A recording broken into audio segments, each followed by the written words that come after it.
Hey everyone. Today we're going to talk about the 50s in the DC superhero stamp album collaboration with the United States Postal Service. The 50s are one of my favorite decades just because they're so fun. I mean, the 40s and 50s, like I love those decades. I mean, the movies, the old movies. I love those movies, especially the musicals and how like colorful they are and how like, splashy, I guess. The first thing they talk about is the Korean War. Uh, yeah. This was the first war in which jet aircraft and helicopters were used extensively. It was basically a lot of battles fought for slightly more strategic positions, like on hillsides. It just, like, I studied this war in college, and I still am like, I don't understand. Basically, this last sentence on here says it best. A bloody war without a clear resolution. Let's see. So this, more talk about baseball. It's talking about the three New York teams and the rivalry between them and how the Giants won the pennant in 51. Oh, and this, they're talking about 3D because a lot of people were spending time at home watching their television. Like movie movie attendance had dropped like by 50%. Because everyone had TVs in their house, so they're like, well, why would we go to the movies? So the movies were desperate to try to think of something to like lure people back. So they came up with 3D movies. And this actually comes with 3D glasses because you can see like this page down here has the 3D effect of it. Um, So, and then like 3D became a craze for a while, and they, went through like comic books and magazines and all kinds of things. Like it says by 1953, 3D had become one of the hottest fads to sweep the nation for 3D books, magazines, comic books. Anyway, so people loved 3D. um, and this desegregation in public schools, because basically in 1954, 5 lawsuits challenged like why should people go to different schools? That makes no sense, especially if you live in that neighborhood and you live like this one couple. They sued the school district in Kansas, the school board, for not allowing their daughter to attend the all-white school, but that was near her home, so why wouldn't she attend it? So anyway, the NAACP, they had their lawyer argue, Marshall Thurgood, or Thurgood Marshall, for desegregation against before the Supreme Court, and finally they won that decision. I mean, I can't imagine that. That would be weird. That I can't even imagine. Honestly, I really can't. And this is talking about more baseball because of course, like by then it's baseball had become such a huge part of America, like America's pastime. It really like had become that. It's funny though that like you would think that Superman would be here right here instead of Batman because like Superman's more like all American and Batman's more like I'm gonna hide in the shadows and brood sort of thing. Does that make sense? Yeah. But anyway, just something I noticed. So basically, they're dealing with like shadows. So there's Batman and Robin, and this is talking about the first polio vaccine.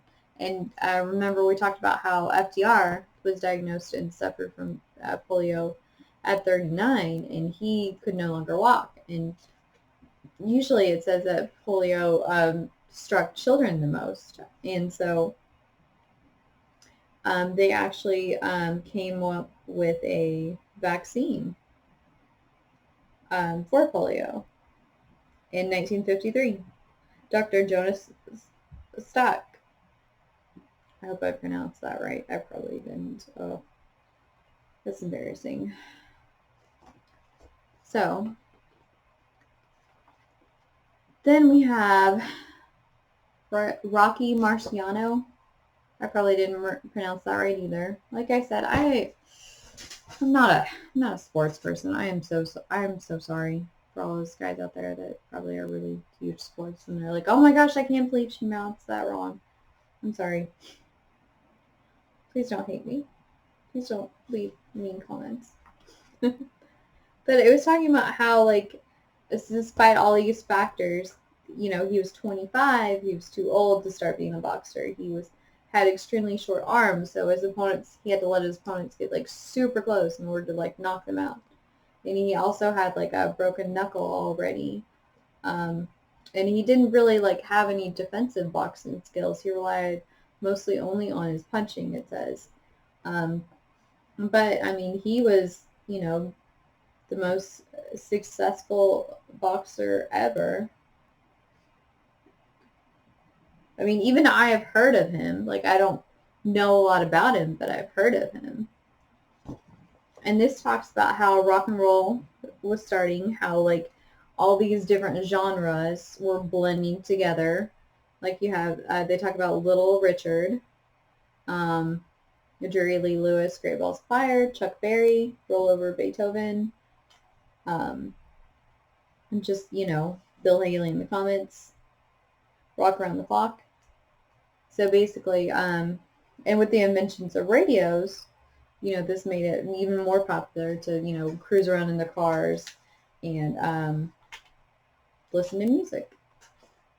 And, oh, yeah, Paper Dolls shows the fashions of, like, the 50s. And you see, like, if you notice, like, from Grease, you see the greaser girls and the poodle skirt, the preppy girls, so to speak. So I think that's kind of fun. But again, like, Robin looks different here than he did in the other two previous incarnations I showed you. It's still fun. Like, my sister and I used to play with paper dolls when we were little. And then this talks about Dr. Seuss and how he just became widely popular. And basically his distinctive writing style happened because someone challenged him to write a children's book using a vocabulary of only 225 words. And that's why, like, his writing style, like, that's part of why it emerged. So I thought that was really interesting. Oh, cars during the 50s, they were made fancier, like, influenced by, like, aircraft and stuff, which makes sense. I mean, you look at the 50s cars and, like, movies during then, and the cars look fancy compared to today's cars. I mean, our cars today are more streamlined for the most part. And I mean, these cars have, like, extra, like, fins and everything, like, extra embellishments on them. And, like, it makes me think of the movie Grease Lightning. The whole song was about that car. Oh, drive-in movies. I've actually been to a drive-in movie when I was younger, and it was actually fun. I mean, but these, you had the actual movie, the sound was playing in this little speaker that was attached to your car, or, like, when you tuned into a certain radio station, as it were. And, they had a concession stand, and they had, like, a little playground for kids. I mean, it was really cool. It was fun. It was a different experience, I will say. And then this talks about the launching of the first satellite by the Russians, Sputnik. If you remember on Friends, Ross dressed up as Sputnik, the satellite, for Halloween one year. So the Russians sent it into orbit in 1955. And of course, Americans, we think we're better than everybody, so we had to launch our own satellite into No, sorry, they didn't launch it in 1955. It was in 1957, and then the U.S. launched theirs like 4 months later after them. But yeah, we have to prove that we're just as good as everyone else.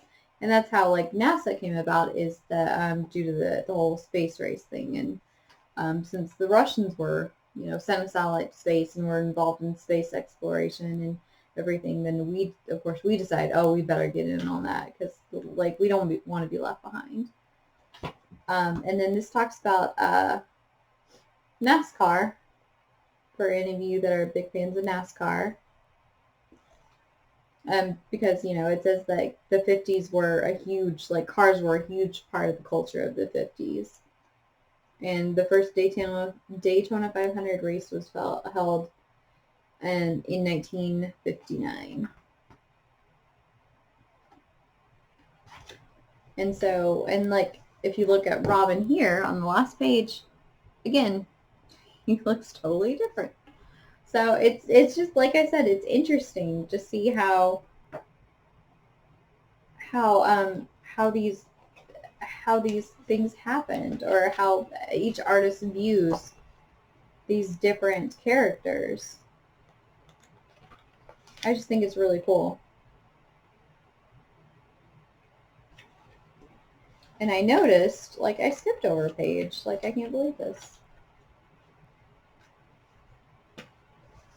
I Love Lucy was the most popular television show, like from 1951 to 1957. And it's funny because Lucy was actually pregnant, and they had this whole controversy of, oh my gosh, an actress has never appeared on television pregnant before. What are we going to do? So they had a priest, a minister, and a rabbi screen like the whole script and make sure it was appropriate for television. And so they just wrote it into the script that Lucy was pregnant.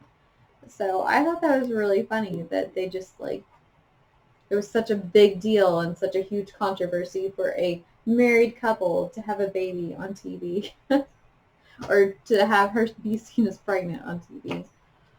So, I mean, they just went through all that trouble to make sure it was still like, it's still okay, proper. But that was the 50s. But anyway, I hope you join me next time for the video on the 60s. Thank you for watching.